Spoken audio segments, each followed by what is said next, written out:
Mukunja atasera bwa sikukwata nzira kunakata sabirina ne mwebakako Mukunja atasera bwa sikukwata mpazo wankubire simu nga tebunnacha ana abere mu kisododo bwongo bwonna bugwere mu kisododo anerabire aberenge bya polisi bakyabijjukira n'omusanga aguveeko kati kyentu ande kunyonyola wali ku Lili Pazo ne Mukunja so nze ndowooza abantu bonna naddala kati nga nkigamba nnyo abaana bonna nga bumwagira opposition bw'osanga wa NRM teweegoba naye leke embwa gwebeera ku kikyo tambuza enjiri yo gigamba abantu kuba ogenda kuyingira bagenda kuzza mu distraction z'otalina kubaamu nawe ajja kubuuza nti Pazo aba asemberedde Nyamutoolo Nyamutoolo ayina bbaawe abaddeko omuntu amuvumye amwetoolodde nno weeks ezo tubaddeko emabega na ye n'atatuka ku extent nti gwe Pazo ayawuliziddwako amaanyi lwaki gwe bawa omukisa gw'ekyo nga bba abagalina anti ate Pazo ayinza okuba alina omuntu neera amuli emabega nga ye chance gye balabe kati gwe tolaba bwe yagenze kugwa Pazo ate baleese kiri nti teri ayogera kati kugwa Pazo baga nti yateeka abantu mu video beekweka mabega wa Pazo kati obululu nze amazima gali nti sina interest mu bululu why because I know the outcome I don't think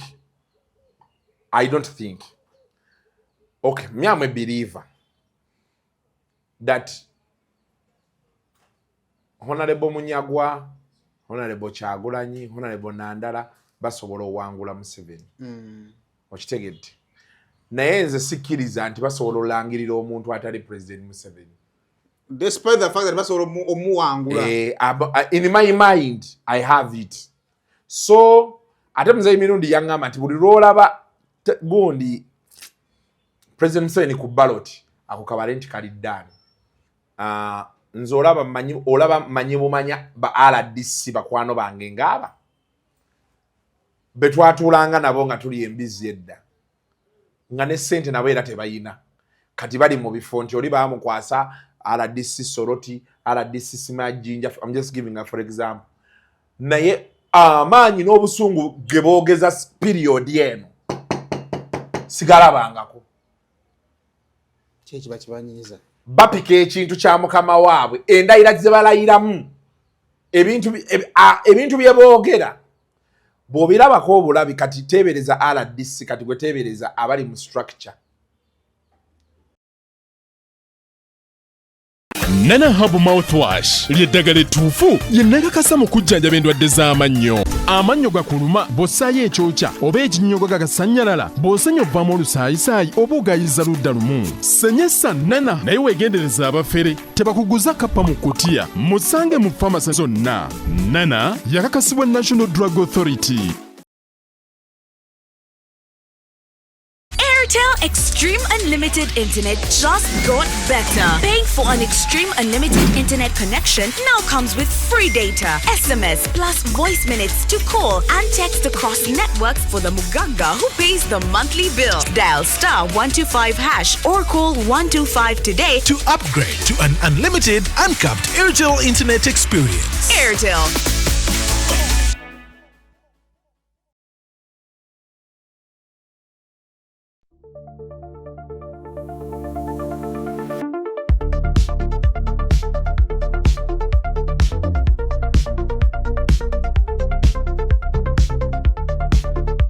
Kale kusema official najjo sinzira okubanga atotulaba subscribing ku mukutu guno okusobola okubanga atofuna videos ezifaanaganako bweziti.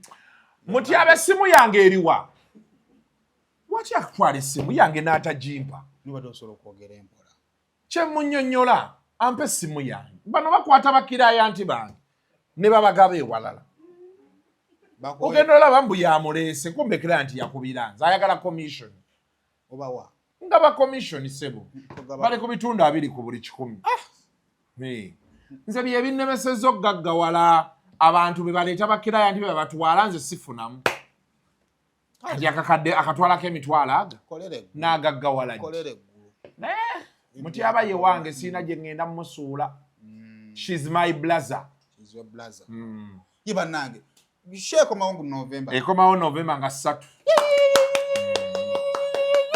Monday ya week ejja she's my blaza akomawo nenda kuzino yenga mukambwe nga tusabiye nenda kuzino kirabika bulungi kiringa byakulya kigenda gamba munjagala kisabi omanyize nagamba Kasuku ayagala kundya mama Flower naku zino you look edible yo ali side campaign tali munyata abeera mu motoka ye mu Noah kutumiddeko ogambo otya we can't wait to see you again on screen Mama Flower gwe bagenda kugoba jabiko gobye ajagamba yasama Akasajja akechwata chikatusi naye sinamulaba nnyo mu campaign Mama Flower nache mwagalako balaba awali akavuyo nga asikamu alekya ebikono bino bitanise ebikono birabika okuba biri mu campaign banuka kati naye bafudde ayinako eyakoze unstoppable yaleese akake kyenange nakirabe n'akeekolera baŋŋambye yayita mbu yayita mu bagaggaabo bonna bakwano ba NRM n'abaguza concept ne beekwatakwata ne baleeta ssente kyena siza okwagala naye bakoze mobile studio bajjaawo ne bakwaganya ebirowoozo mu ngeri y'ekivubuka butereevu ekintu ekyo kiri bafudde oyo twamukyazaako ku talk show yali ava Tanzania eyo alina ekintu kye yaŋŋamba naŋŋamba Kasuku omanyi nti walowooza emyaka 6 mu maaso ffenna nga tulowooza byakusaaga naŋŋamba nze bulijjo mbadde ŋŋamba laba naye nga ndowooza bya kisiru naye naŋŋamba yatuuka e Tanzania buli muntu akoze ka podcast studio naŋŋamba kati ekyenjawulo ate ekiriwo kati abantu banoonya individual nti Saimo ali mu galajiyo bali mu ddiiro lye we yakola ka studio ke kati omusanga nga following gy'alina mu buli mbeera oyina okyala kati yaŋŋamba yatuuka e Tanzania nga alina okyala ku bu podcast oba nga 2 nga buli kamu kaamaanyi kalina audience yaako naye esanga nga ate ne TV ne radio nga takyalaba makulu gaaki era naŋŋamba nti kyendabye wano Kasuku mu studio yo ngenda kukola studio eyange kyekino kati ye baŋŋamba wali we yali abeerera ennyumba nti yagigula baŋŋamba kati onoza yali yateekawo studio bino bwagenda oteeka studio ye naye nakyagadde nnyo nti ate kati yakoze mobile studio kuba kati nange gyendaga eyo ng'ogenda abantu nga gundi nga bwebeera ng'oli wali tewali kikyuka nalaba bwe nali France nagendako com store lwakuba France teri big on that equipment naye ne Bungereza nabirabayo lwakuba byali very expensive ne ŋŋamba musolo gwa wano nga byetaaga kuleeta kimu ku kimu osobola obbiisa entebe awo naye balina gundi gye bakola bakuwa emmeeza ng'eno naye ng'efoldinga kati ng'osobola ogifoldinga n'ogiteeka mu nsawo then Mike Sezo nazo nga zigenda mu kisawo ebeera nga kit namba kati ng'ojja nayo kati bw'otuuka wano opangulula mmeeza n'osibako mics mixayo gwe wennyini wano gwe weemikisingira ne ka laptop ne mutandika okukola kati problem gye nalaba eriwaawo butebe olina okuba ng'otambula nabo mu mmotoka anti olina okukola bw'omala ofuna idea you Ugandanize it but anyway eyo gye tulaga and nalabako kaba Ministry of ICT nayogerako ko nabo ezimu ku ideas ze nali mbawadde zaali ezo nti now they need to begin doing mobile studios. Mobile studio is a bit expensive, but you know you can do it.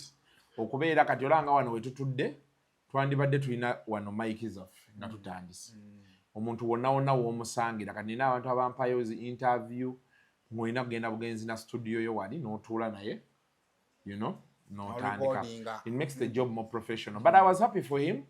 Ekintu ekyo kye baatandise n'ava mu kwegoba n'abasajja. Omanyi ekyamazima olaba ebintu ebyangu birina engeri gye bireetera abantu okuvvoolwa.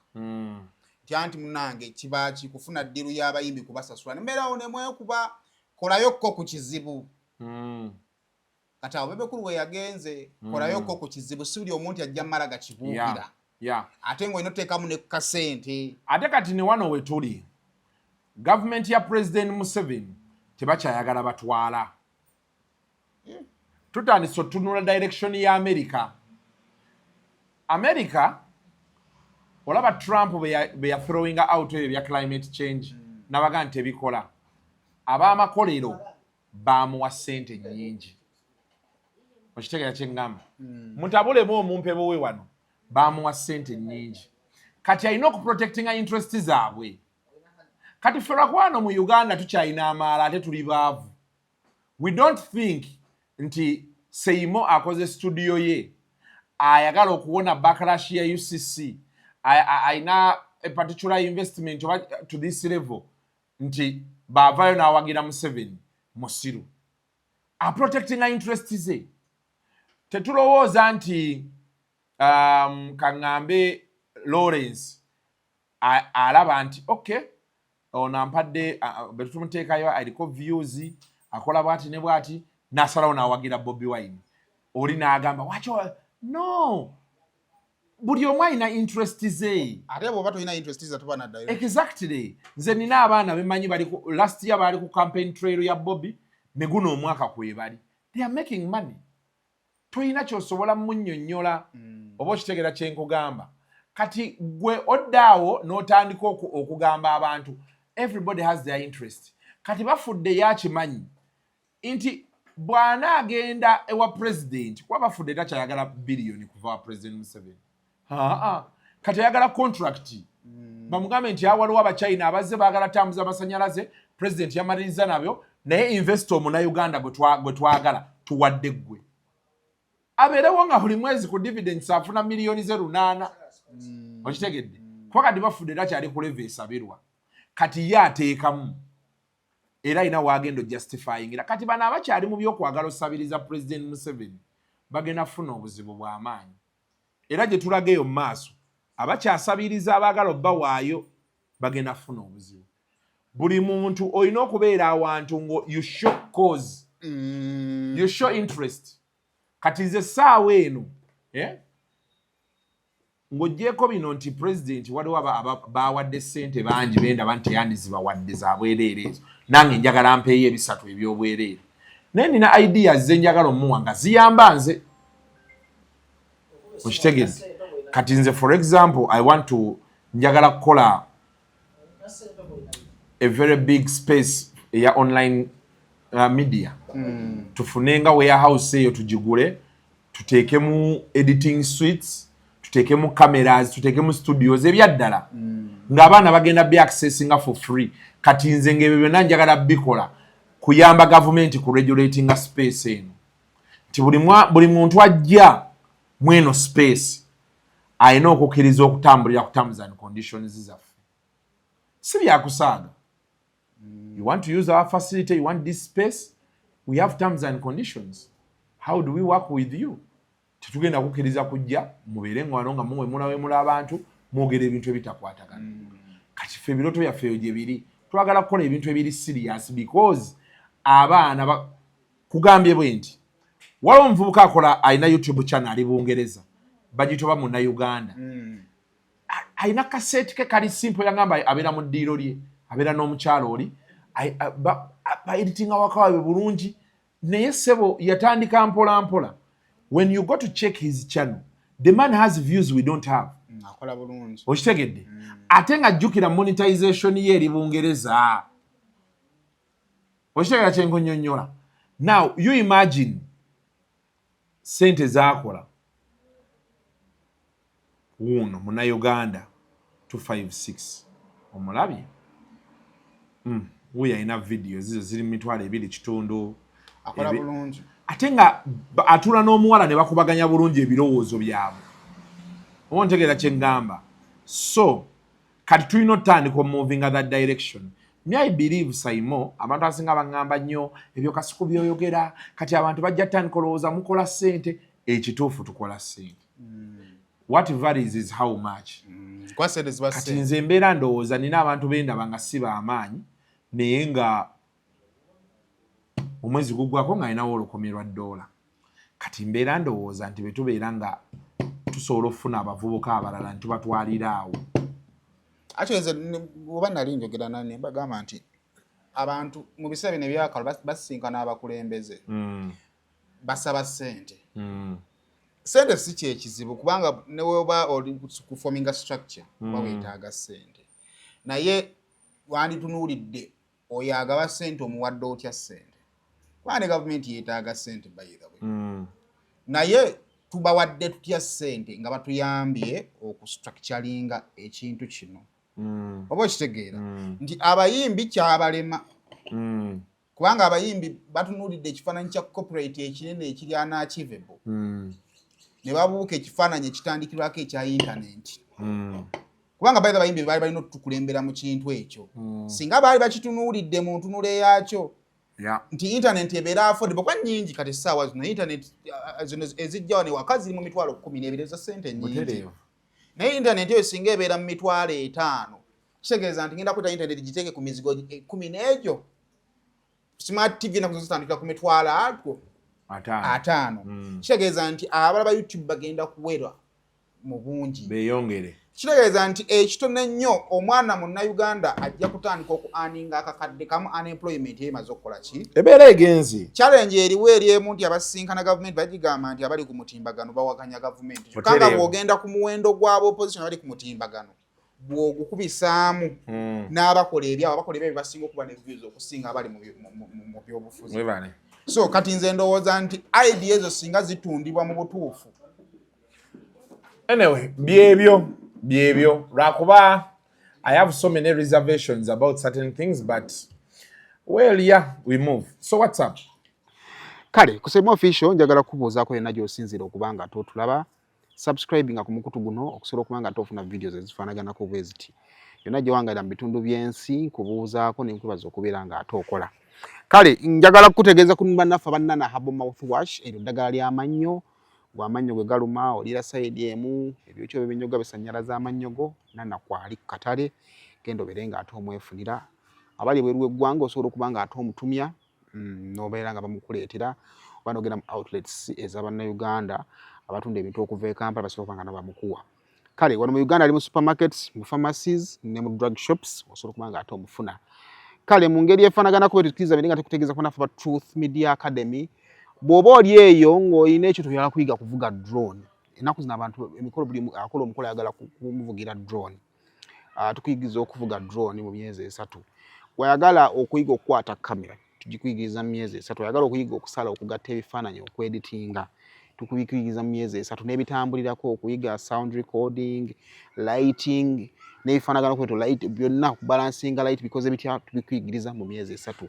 Kale enamba ey'essimu ate kye kintu ky'osobola n'okukola nga part time. So osobola okubanga olina omulimu gw'okola naye nga oyagala kufuna ka part time job ng'olina osobola okufuna kamera yo n'ofuna laptop yo oyagala kukola part time jobs ku recording videos ezo n'ebifaanaganako bwe bityo. Truth Media Academy tujja kuyambako kuba ku namba zaffe ez'essimu ebisingawo ojja kubanga ate obitegeera. Kale bannaffe aba Azul Tours and Travel abakutegeeza nti nno ogenda kubeera nga ate obasanga Kyengera awo ku Kyengera Mall. Ensonga yaabwe gye basinga okukola bakola kubayamba kugwayagala okutambula. Tebabanoonyeza mirimu. Naye obanga olina olugendo bakuweereza invitation naye ng'ekiddako tokimanyi tusobola okukuyamba kukutegekera paperwork saako n'okufunira appointment eri mu budde bwe weetaaga ogifuniramu. Baategeezezza nti tunaatera okumalako group stages eza World Cup amu mwagala kulaba World Cup. Esaazo link yamaze dde okufuluma kw'osobola okugenda ne weewandiisiza so that group stages we ziggwa ne bamala ne bafulumya line up ne bafulumya fixture osobola okumanya mupiira kigenda kubeerawa okusobola okugenda okusaba visa okulaba World Cup. So nakyo ayagala okutambulako okugendako mu America ku nsonga eyo osobola okuba nga ate otinboxinga ku namba ey'essimu ate ne twogerezeganya. Kaakati ekiwe tutawe olwaleero gundi Mukunja tebannamuta. Mukunja atasera. Lili Pazo yasuubiza omukwata era baamukutte kyetamanyi bamu Lili Pazo yamukutte. Nalaba chicken agamba waliwo yamukutte afande oba ani mbo yakola oluyimba lwa struggle abo bazze later n'ateekamu banaati byebyo.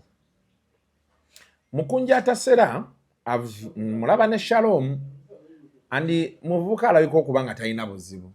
Muteteekanyi. Muvubuka alabika okuba nga ali simple. naye nze just kye nalowooza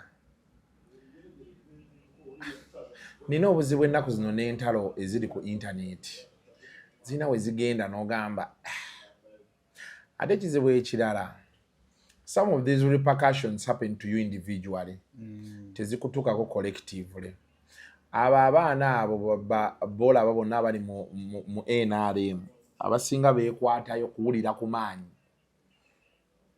bageewulira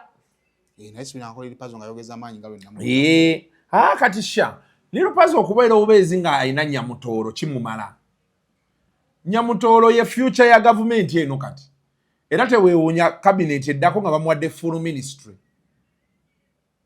Teweewuunya nga bamuwadde full ministry. Okitegedde? Naddala eyo ya gender labor and social development. Teweewuunya.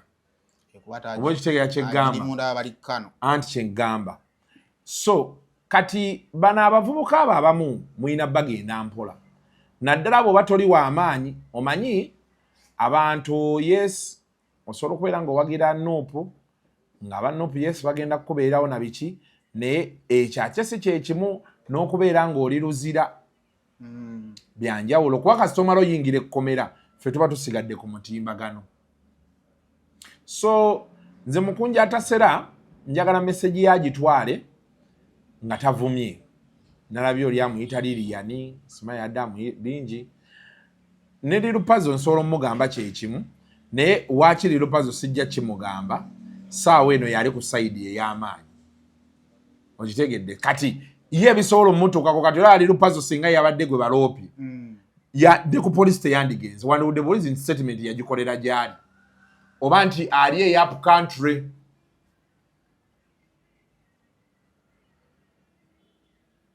Nze waliwo omuntu yatuloopako ne full figure. Yatuloopako ne full figure oyo. Kati full figure ye yavuma oli yayogerera oli. Nze nali nkyazizza. Kati oli n'atuloopa babiri. Of course nze nga host sayina musango. Kati man wayisewo ebbanga naye ne baŋŋamba nti jangu nga tugendayo. Kati omusango we gwagaanira waali wamu full figure. Gwe wali owedde. Nze bampita n'enkola ne statement yange. Ne mbagamba nti nze oli namukyaza byonna byonna byayogera ne disclaimer kweziri because definitely nze nali nkimanyi tebasobola kunsinga because I was within the professional guidelines. But abantu baffe kati balina ekintu kye bakola. Tebakyaloopa nti kuwangula. Baloopa kuswaza. Nti oli akuloopa ne mugenda ne bakuyita ku poliisi ne bakuwonoonera obudde. Oba akuloopa mugende mu kkooti bakutwala eruzira. Bw'omala okuva eruzira ng'omusango agujjamu interest nga bagogoba. Kati ffe abaaguba ffe ebyo byonna osobola obituyisaamu ne tumala ate era ne tukomawo. Kati waliyo abatalina lo nga bebyo tebabimanyi eyo process. So full figure okumusamoninga okukola statement baali balina owandiikira Minister of Presidency Babalanda ng'ate ajja twala obudde bwo baddamu. Omusango we gwakoma bali ne baluzinga interest fayiro ne bagiggalawo. Advisor yena kuyita Minister of Presidency. Advisor tomalaga mukwata ne oba omubanja kiringa minister Eranga mbaka parliament yena kuyita mu speaker. Sebo minister naye tomalaga mutuukako bwotyo n'omubaka wa parliament tosobola kumukwata gafula olina yita wa speaker omutegeeza nti mbaka omunoonya tumwagala. Yes sebo kati kyenkwande nkunyonyola wali ku Lili Pazo ne Mukunja. So nze ndowooza abantu bonna naddala kati nga nkigamba nnyo abaana bonna nga bumwagira opposition. Bw'osanga wa NRM teweegoba naye muleke embwa gwebeera ku kikyo tambuza enjiriyo gigamba abantu kuba ogenda kuyingira bagenda kuzza mu distraction z'otalina kubaamu. Ate kati ne bano luli baali batya kati nabo baaguba aba government NRM luli baali batya okwogera kati bagenda ne bategeera nti kuba nti waliyo ojjukira oli omusajja eyafa Kayunga akalulu ne bakatwala by force kati aba NRM bategeera omuleme yeetuga ku oyo kati oli omukazi ye bagamba mbu yali muli njano kwa yawangula no wangu nemba akalulu bakatwala by force kati ne bano bategedde ne bano abagizi be NRM kwa luli bali babula ku internet kati bategedde amaanyi gabo we gali goma nti sawe no mwana abeera ku internet yoko ngayogera ebigambo ebikankana n'omukwata n'anoonya bunoonya muntu mu NRM n'amuzanyira ka video nti fe tubawagira n'obonaabona n'omusango kati bano basigale nnyo fokasi yaabwe bagiteeke ku kutambuza enjiri yaabwe bave mu kwegoba ne bali nawe ajja kubuuza nti Pazo aba asemberedde Nyamutoolo Nyamutoolo alina bbaawe abaddeko omuntu amuvumye amwetoolodde nno wiikisi ezo tubaddeko emabega ye n'atatuka ku extent nti gwe Pazo ayawuliziddwako amaanyi lwaki gwe bawa omukisa gw'ekyo nga bba abagalina anti ate Pazo ayinza okuba alina omuntu neera amuli emabega nga ye chance gye balabe kati gwe tolaba bwe yagenze kugwa Pazo ate baleese kiri nti teri ayogera kati kugwa Pazo baga nti yateeka abantu mu video beekweka mabega wa Pazo as an artist Pazo kimukolera as an artist kati olaba mu bulamu kati ngenda kuwa example ngeya Bebe Cool alina we yatuuka n'agamba kati mwabatanjagala sikyalina budde bwammwe n'asigala kuba mwagala. So how Pazo draws his puzzles to connect them ayinza okuba naye waali nga takyayagala kumanya. Bagravity babaddewo ebbanga lyonna nga ssente zisinga balya za NRM. Nabbanja bamuwaayo gigi ono n'amuwaayo gigi abo abaana abasobo babadde bakolera ddala. Babadde bakolera ddala si byakusaaga muganda wange. Kati gwe labayo Bebe Cool alina speaker. Tomulaba bwafukamira n'ofukamira nga amusanze. Kati goloza speaker alina kyasobola okugaana okukolera Bebe Cool. Mu Bebe Cool alina ekintu ekyamaanyi ekiri awo speaker kyatasobola mumukolera. Bw'okirabawo Bebe Cool agenda nga ayagala kati Bebe Cool takyayagala nti mpaayo $5 million. Ajja ne project ye kati ngeyo benkugambye unstoppable. Ajja n'agipiikingira ye bamanyi nti be batuufu. Kati baafuna project nga ya buwumbi 2 n'agitwala n'agipiikingira speaker. Speaker n'akubira Ministry ya Energy n'abagamba ono kaada waffe ne bamuwa contract eyo ng'ebisaanizo 2. Kati gwalowooza nti okyamulinda gy'ayimbira abakwagazaaki.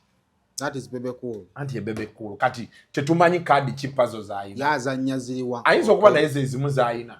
Kati nga benkuwadde example nti Nyamutoolo Minister wa Energy, State Minister owa Minerals biki. Kati watyanga Pazo eri gy'alina faamu ye Kyankwanzi, watyanga alina we yazudde ebirombe. Naga mu binkwasa. Hojitegeera kye gamba. Ng'agenda mu kusima zaabu. Kati gravity sente zaayina kati. Yaita sola zifuna nga bamuwagira buwagizi bivvulu. Naye ng'ate era akyalina eyo gy'agenda n'ayimba ne bamupangisa. So buli omu azannya kaadi z'okusinziira bw'alaba. Nga bw'ayagala. Ayinza okuba ye yalabye candidate wajja yitamu takyayagala kumanya. Anti eno gavumenti ogiraba tutudde wano Saimo. Oyinza okuleeta buleesi idea tola nti onoonya obukadde 2. Oyinza okugwa mu muntu akwagala, for example n'ogwa mu PS nga akwagala. N'akubuuza olina kampani ng'eri registered nti ye. N'akuwa omulimu. N'ofuna ze $1. Akali mulimu be kati nga ka miliyoni 2. Ogenda okukabala abalamu nga kagenda kulya miliyoni 3 2 ye. Omwaka nga gukutadde abaana bye balimu wano. Nikutambula. Era kyakivola bannakugamba nti ensi gijjeeko amaanyi totandika kuba nduulu n'abantu. Nze nina bensanze nga baalinga ku bigere nga kati akola baati naye Kasuku ebiseera ebyo tutudolabagana n'akuwa $10,000 nga teyeesiseemu nakubira enkeera nti jangu tunywemu kacaayi n'akuwa $10,000 just like that.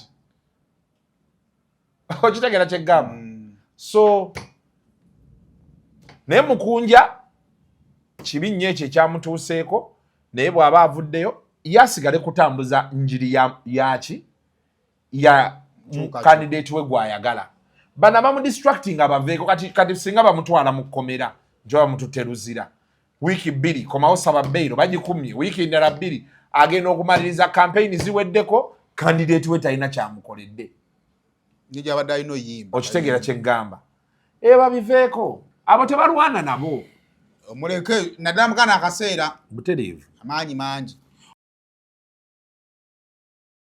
Nana Hub Mouthwash ly'eddagala ettuufu lye nnakakasa mu kujjanjaba endwadde z'amannyo. Amannyo gakuluma bw'ossaayo ekyokya oba ekinnyogo gagasanyalala bw'osenya ovaamu olusaayisaayi oba ogayiza ludda lumu. Senyesa Nana naye weegendereza abafere tebakuguza kappa mu kutiya musange mu famasi zonna. Nana yakakasibwa National Drug Authority. Musuubuzi munnange nawe walina ekirooto ky'okusuubulako e Dubai neneesanya okukwanjulira banno ba Clarion Integrated Logistics Solutions abeesigika era abeesimbu mu kutambuza ebyamaguzi by'okuva e Dubai paka e Kampala e Uganda nga biyita ku mazzi oba konnyonyi ku bbeeyi ejja mu nsawo yo. Twesige ku Clarion tukuyambeko okutuuka wotosobola kutuuka mu bwangu nga kagayise ku mazzi atwala ennaku 18 zokka ate eya kago atwala ennaku 3 zokka okutuukako ku woofiisi yo. Tusangibwa ku Diamond Trust Building omwaliiro ogwokuna akasenge 411 kati osobola okukola oda y'obutereevu ng'oyogerako ne Nankabirwa Sitera ku plus 971 noti 58 noti 79 oba ku WhatsApp ku plus 256 756 846 772 oba jangu butereevu ku ofiisi zaffe ezisangibwa ku Hamri Airport e Deira mu Dubai. Clarion lw'okusaabaza ebyamaguzi byo mu bwesimbu okuva e Dubai paka e Kampala e Uganda mu nnaku 18 zokka. Owaayi omanyi omusajja agenze mu mwezi kati Eddiini banga bamwongeddeko emisango emirala simaa 11 eddiini kiki nnyo naye nsi kugiteekako maanyi tewali kirala olaba Uganda we yatuuka and by the way I'm not crucifying Diini nayogera naye alina ye ebintu bye byakkiririzaamu paka nakati I think byakyayimiriddeko okitegeera naye waliwo wootuuka nga it's not worth it. Nze nategeera nnyo abantu abalina obuyinza era sikyaba erijja ko luli nalinga neerijja ffe twabeera ku sipaako okwo nojja n'osooka n'obakalakata n'obakolokota essimu ne ziyitiŋŋana naye Kasuku kiki naye kiki be baakuba yicu lya amasasi ng'ate yali awagira gavumenti eno n'enzijayolo nategeera obuyinza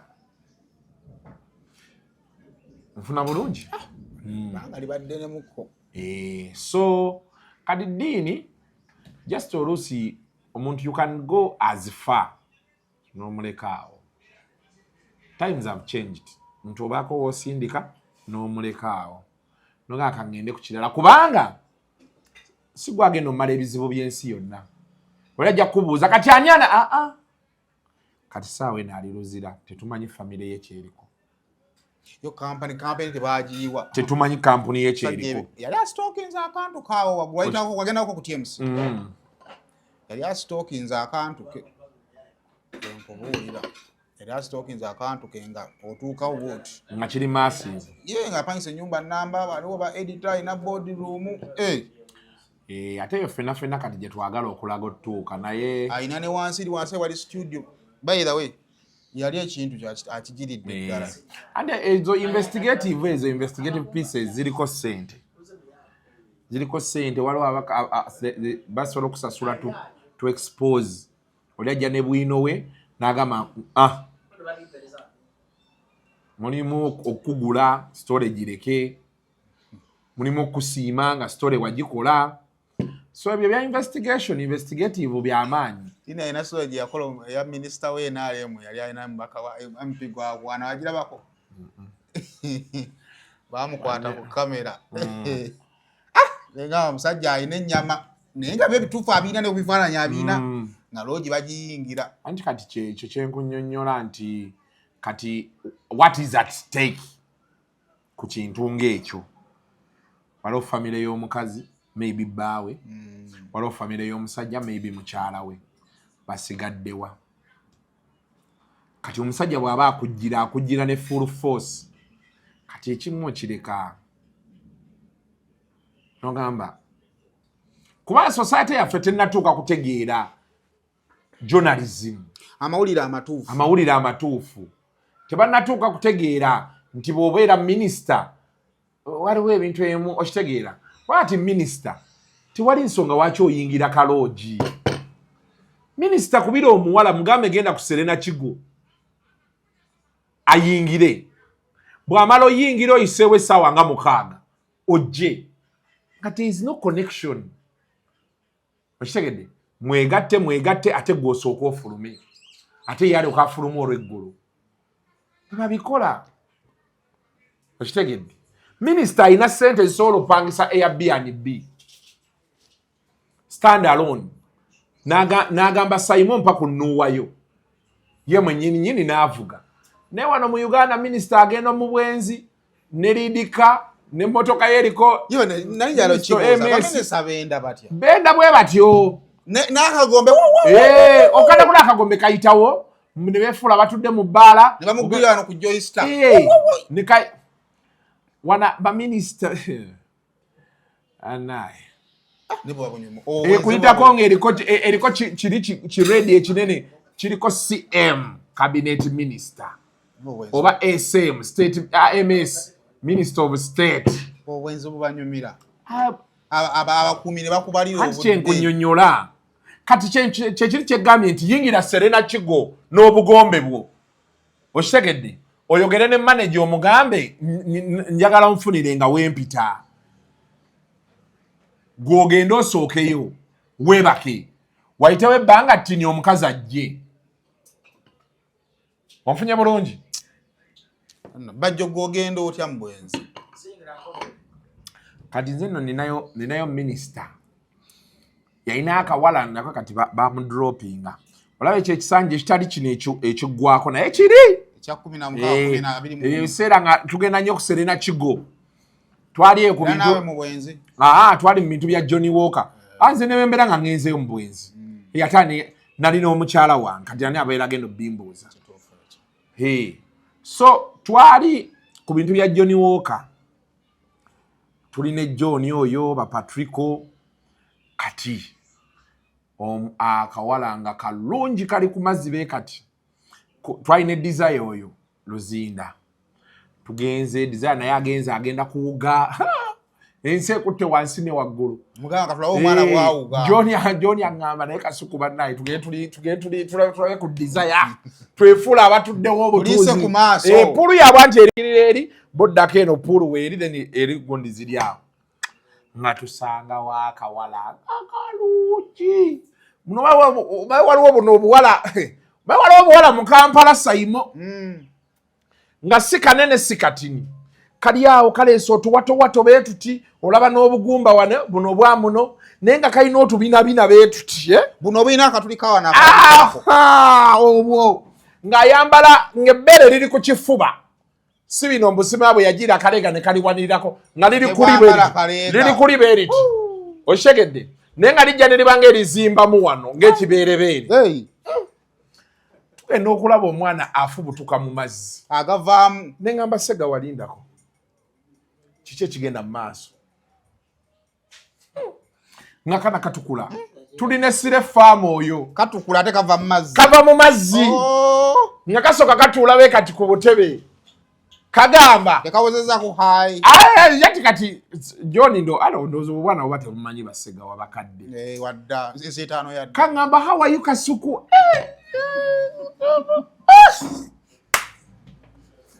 Nengagamba I'm fine, how are you, can we come? Nenga Sega wan nkoleko sire fama nkoleko tibanaffe atutuuka wali nga nkagamba nina minisita gwe nazze naye ajja balaba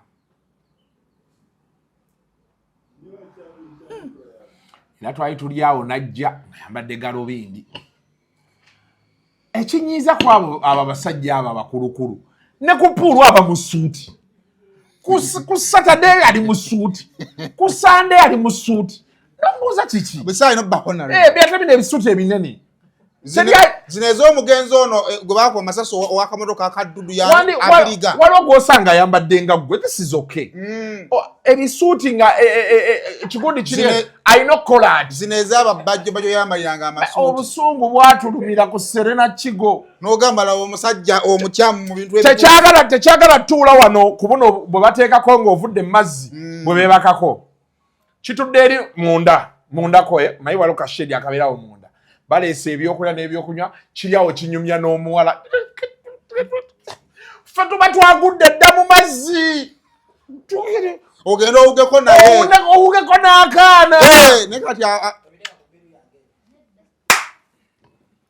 Amaanyi ne gatuggwa ne tusigala kutunuulira Desire Luzinga byonna byabaluma babiri ne Uncle John ffenna nze Patrico Uncle John Sire Fama ffenna byatulumaawo nga tuliwe tuti ennimi zaagala tusowokayo ne mudda ku Desire owammwe okiteekako ku Desire owaffe mwe twazirunda so mu bufunze abasajja bakwata obwana bamutwala eyo naye kati ekyo ne babeera eyo kwegamba nga tewali kigenda kubeerawo nti ki oba kitegeera naye eddiini tumusabira omanyi eddiini alina ekizibu kimu kyakkiririzaamu kizibu kimujjako ate wabanga kyaliko paka nakati amaze mukomero omwezi kyakibolaba nkugamba nti nze musabira because I think he's justified, especially akola investigative journalism. He may have issues with his mode of delivery oluusi amanyi okunyiiga n'abaako ebigambo byakozesa naye baaba kyaliko ya believinga ge mazima agende mu maaso lwakuba nti me if you asked me nze nsi nagijjako amaanyi because kati ngenda nembalabalamu sayimo ekintu azeeruzira nga nsobola ogenda nentula nenywa bbereya yange kibiira ki nebyokoze nebyonooneka wabweru kuba kati njagala nkubuulireko nze nina abantu abajja Kasuku waliwo story beeti nengisabirako ssente. If you want me to say a story about someone nga sinza agyerabidde pay me. Why? What is the cost of whatever is going to come next? Ole agala ajja kuwa emitwalo 5 akakadde omukolera ekintu kyagenda okufuna mu miliyoni 4 si kyakisobola. I can't have a berea. I can't sit and have a drink.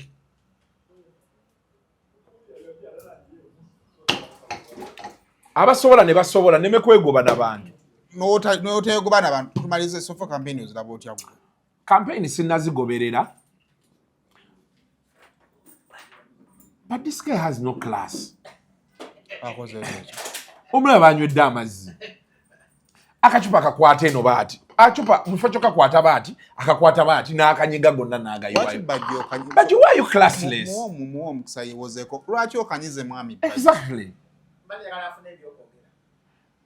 A man who is holding a very expensive phone. A man is classless. Why is he classless? No, why does he do that? Akachupa akanywamu emirundi ebiri. Otwadde ku kyayi. Nenda muwa kicupa ekinene. Bakuwa kicupa ekinene. Bakiyina. Give him a warm bottle of water. Muwa kinene. No, you're going to pay our bill, Bajo. Why are you? Even wala Bajo nga asoma Oluchina. Ngali mu bwana no bumusekera okufa. Muwa chupa eyo gy'abanywa. Neno oginywa ogimaleyo. Nze sina biru wano leero Bajo byonna yagenda obisasula. Nze Bajo muyaye, Bajo mufere. Akubira nga waliwo omulimu nga yagukwotinze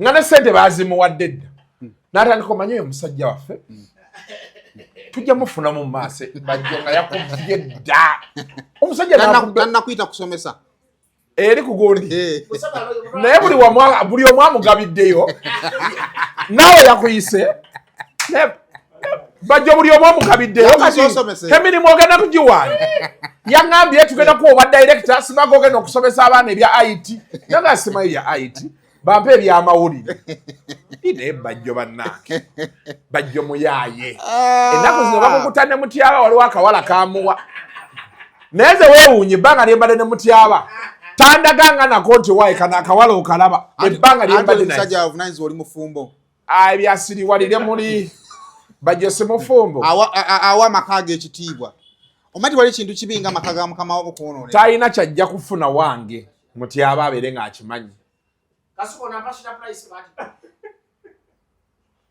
akwongera Shira Price mweyagalako ne Shira Price akawala akamufaanana leka ndabe leeta essimu kayimiriza ati Lawrence leeta ndabe naye anaye ne Shira Price lwakuba ye waffe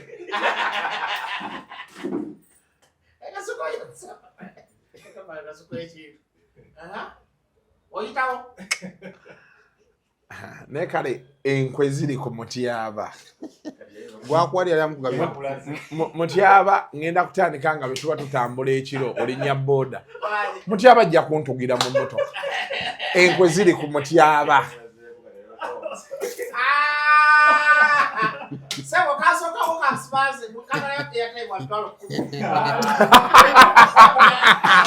aganga mukasabye airtime wa bitwalo 10 naye nze waliwo ekintu ekyabaawo naye ntegeera nti every man for himself God for us all. Omulundi gwe twasembayo tutuula wano waliwo ekintu ekyabaawo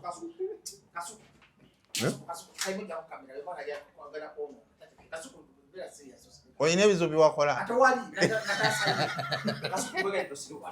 kale obadde ombuuza ku by'obululu tumalize na bululu kati obululu nze amazima gali nti sina interest mu bululu why because I know the outcome. I don't think okay, me I'm a believer that Honorable Munyagwa, Honorable Kyagulanyi, Honorable Nandala basobola owangula Museveni. Okitegedde. Naye nze sikkiriza nti basobola olangirira omuntu atali President Museveni. Despite the fact that basobola omuwangula. In my mind, I have it. So, ate muzeyi mirundi yaŋŋamba nti buli lw'olaba gundi President Museveni ku ballot ako kabale nti kaliddaani. Igwe so ngokyali kwekyo onkimanyi ogoberedde ekintu kino nti mu Africa avuganya gavumenti okusukka mu 35 abaafubye Norway Cameroon yakawangulidde bamuwangulidde ku 35 naye bamuwangulidde singo kati kyenjagala okugamba ekyo I don't think I'm a believer of reality. Nze olaba manyi bumanya ba RDC bakwano bange ngaaba betwatuulanga nabo nga tuli embizi edda nga ne ssente nabo era tebayina kati bali mu bifo nti oli baamukwasa RDC Soroti, RDC Simajinja. I'm just giving a for example. Naye amaanyi n'obusungu ge boogeza period eno sigalabangako kyeki bakibanyiiza bapika ekintu kya mukama waabwe endayira ze balayiramu ebintu bye boogera bw'obirabako obulabi kati teebereza RDC kati gwe teebereza abali mu structure gwe kubamu ku bukubi akafaananyi bosi wa CMI bakamuwa ekifo golowooza mu asobola okwagala okivaamu. So there has to be certain assurances ze tulina okukkiririzaako nti maybe kino kijja bbaawo, but I don't think that there is a day pozi ku kalulu ku ballot bw'olabako muhoozi ku ballot asobutavaayo anti bw'abaako because kati ekyo babeera bakikkaanyizaako nti twala taata wa Boeing out. Ekyo kyekisooka. Ekyokulala kye nasinza ottya nalabye Paulo Biya owe Cameroon ku myaka 92 nga yawangudde akalulu ng'akuye campaign emirundi ekyo nga waliwo we baalaga baateekayo bifaananyi bye baakola biddole nga bimufaanana ye ne mukyala we nga bye bigenda biwuubira ku bantu 92 years mbw asobola okumala omwaka nga mu Cameroon yazzeemu emirundi 2 mbu Bamuno nagenda yebaka. Naddayo n'agenda mu bibye. Kiina kye kyampadde. So, but then also, away from that, I think opposition nga yo is very divided this time round. Potunuulira amaanyi agagenda kulwanisa Kyagulanyi. N'amaanyi abawagira Kyagulanyi ge batadde ku kukuba aba opposition abalala. Yeah? It's a very big pointer. And this time round, twins olabako ojjukira mu 2006 oba 2006 akakalulu kwajjukira Besigye yali w'amaanyi nnyo mu 2001 yajja w'amaanyi mu 2006 akalulu kakuba Besigye popularity ye yali esse yafuna 25% ekitegeera then n'akomawo mu 2011 ngazzemu okuwa full swing so twins olabako ekintu ekyo this time round opposition is losing a lot of ground. Abantu bangi last time abagendayo ne batakola bye baali babasuubiramu. Era opposition kati kyeyina kiri kimu. Bayina Kyagulanyi. Abantu baagala Kyagulanyi nga ye. Amasanyalaze akyagayina. Banga lyatambuddeko galaba gakyaliwo. Amasanyalaze akyagayina. Wati bw'otunuulira numbers zaali mu kupuulinga eyo mu side ya northern eyo ziri very impressive luli tezaaliwo wadde covid ye yaliwo okitegeera olaba nti n'abantu abajja ku rally abavubuka beeyongedde so the desire is there the question is the ability kuolaba Kyagulanyi nga ye is popular yes but can he take power nga talina bano bamwetoolodde ne abamwetoolodde abasinga banafu bonna barayidingira ku mugongo gwe so n'atuuka agattako kiki kati gwerindako ba MP bagenda tandika campaign si wiiki ejja electoral commission we yabakkiriza batandike ojja laba ngenda kuwa example yokka Shamim Malende bukyanga bamuwa kadi okyamulaba mu kamera wasemba mulabawa ate manyi kino kimukakkanya gali amaanyi ge yali ale Kerere yenna yaliwo bonna nga bo balaba nga bwe baali bonna kati buli omu buli yafuna kadi buli omu yadda mu bibye okitegedde kye ŋŋamba so siri nnyo involved mu ebyo bintu because sirowooza nti waliwo ekipya kye ŋŋenda olaba okuggyako mu MP race race z'aba MP ezo zendaba tuyinza olaba mu surprise acts nnyingi kati awo tulina okulaba ebbugumu we linajjira awo ya ate nawulidde gavumenti abali mu kintu bagamba abapoliisi teri mbooko teri tiya gas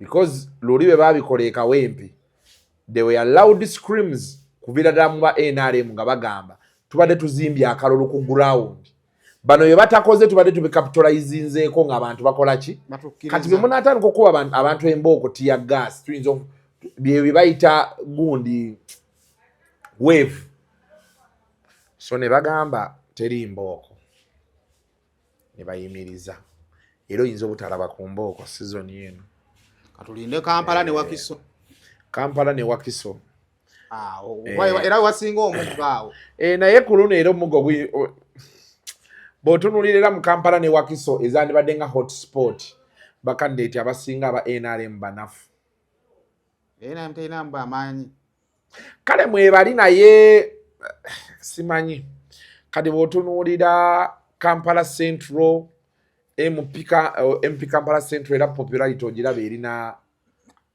Lubongoya kati okugyako ne Luzi abadde atandise okwogera wano biki n'apicking attraction mu bantu etokability naye kati simanyi bangamba omukyalo oli ajatimisa sinnalaba visibility but she's not visible yet nze nero yeewandiisa saamanya by the way MP abasinga simanyi babeewandiisa n'okwewandiisa kati ku kyawuma ne MP era ojja kulaba Shamim Malende y'ow'amaanyi oli omukyalo omulala gwe bagamba owa NRM simumanyi namumanyansi Lukanga naye bagamba mbu oba yali kansala oba yali biki bamakano kanafuma okitegeera so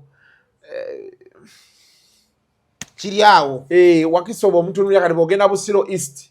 Era akalolo bagamba kali wakati wa Segona ne Walukagga. Kiyimba tomuwulira. Okitegedde. Tannaba kwenyigawo kimala. Abalese baluka. Bogende ne waffe eno Busiro South akalolo kali wakati wa incumbent ne Matiya Lwanga. Owa NRM aliyo simumanyi. Bogenda ku district Wakiso musajjange yakomyewo ono wa NRM Cheyune yakomyewo naye abulamu kati oli omwami oli gwe bawadde ate era gwe ndabayo w'amaanyi kati yalinga aliko awo kadi yegenda okukola simanyi okitegedde so it becomes a bit tricky kubwa Lord Mayor olaba otya kubwa Lord Mayor obwo Lord Mayorship ye kyali tricky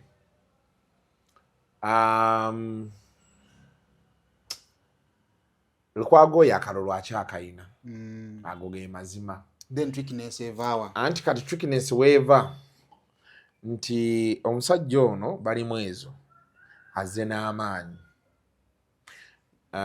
naye akyayina okwetundamu ennyo mu bantu bali mwezo affairs za Kampala zibaddemu nnyo side zeno Nakawa maybe ne Kawempe bazeeriranye ne kati jjukira te stronghold za Lukwago jajja obululu obusinga Kawempe Kampala Central Lubaga those the stronghold is kati okumusikako stronghold yemu we wali obuzibu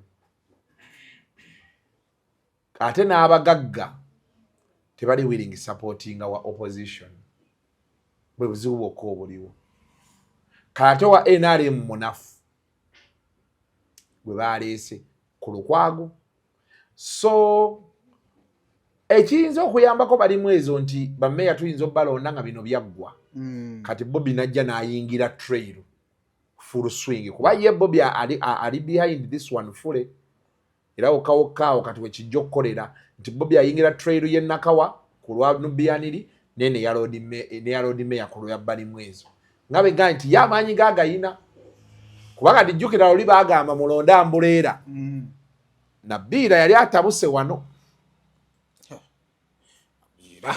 tumalirize gwe wekyanja Nubian mu bantu omuwulirayo Nubian agenda ridingira ku mugongo gwa principal kwagenda ridingira era akalulu agenda kawangula lwekyo asobola okajjayo principal baana abasazeewo nti kati kano kawedde amaanyi kangazzaawo ajja kajjayo kuba jjukira outcome y'obululu yonna eneevaayo bwe baba nga Bobi tawangudde abantu bayinza okukola protest vote eyaddala okkateeka eri okitegedde so kati ekyo kyendaba naye ng'oli omusajja oli aliyo w'amaanyi w'amaanyi mu bantu gyali mu bantu gyali kuba hotspot za Nakawa ezisinga oyo omusajja oyo aziyina ate kati problem gye mpulira kuba kati nze ndi awo mu mulimira awo wonna wonna manyi yo hotspot Kifumbira mulimira omwo waliyo obululu bungi obuveeyo wansi abantu bagamba bano bakozesa bali mwezi ensobi ave mu kifo agende eri bamukubireyo abalala baga nti waki yaleese mukwano gwe tubaye tetumanyi so kyabula nkugambye nti baanajja ye mwennyini n'akeenyigiramu ku masannyalaze ge ono agenda kawangula bw'ate ateekemu maanyi ku lwono kayinza okubeera tricky extremely byebyo no kale njagala kuba nga tenkutegeezaako ku bannaffe aba Truth Media Academy bw'obanga oyagala mwana kumusomesa kintu kyasobola okukola part time Truth Media Academy tukoze ebintu bingi nnyo tusomesa abantu okuvuga drones tubasomesa okuyiga film production omulimu okukwata kamera omulimu okueditinga okulightinga okukola sound omulungi tukiri ku namba yaffe ey'essimu okusobola okuba nga ate ebisingawo ate obitegeera mubeera efaanaganako bwekyo kale kakati Airtel Extreme Unlimited Internet ya Airtel bakutegeeza nti nno tutandikira ku package ya $16 internet yaffe eya buli mwezi okugirako free SMSs ne free voice bundles. So osobola okuba nga ate oyita Keith oyo ku namba ey'essimu n'asobola okujja okubeera nga ate aconnectinga ate nobeera nga weefunira internet ya Airtel. Kale ate era mbera okuba nga ate nkutegeezaako ku bannaffe aba Rosemary Beddings abatunda bya mu kisenge ojja kubasanga Kasubi bw'otuuka ku bitaala nga agenda Namuŋŋoona ojja okubasanga ne Nankole nabo balinawo ate edduuka. Bakutegeeza nti nno tutunda eby'omu kisenge byonna, blanketi, masuuka, pillowcases n'ebintu ebirala ennyo tubirina ate ng'osobola n'okugula account n'oteekayo sente mpola mpola, sente zo weziwera n'ojja n'otwala ebintu by'oyeetaaga okuva mu Rosemary Beddings. Kale mbakuye ku namba zaabwe ez'essimu okusobola okuba nga ate ebisingawo obitegeera. Mubeere bulungi mweraba. Nana Hub Mouthwash ly'eddagala ettuufu lye nakakasa mu kujjanjaba endwadde z'amannyo. Amannyo gakuluma bw'ossaayo ekyokya oba ekinnyogo gagasanyalala bw'osenya ovaamu olusaayisaayi oba ogayiza ludda lumu. Senyesa Nana naye weegendereza abafere tebakuguza kappa mu kutiya. Musange mu famasi zonna. Nana yakakasibwa National Drug Authority.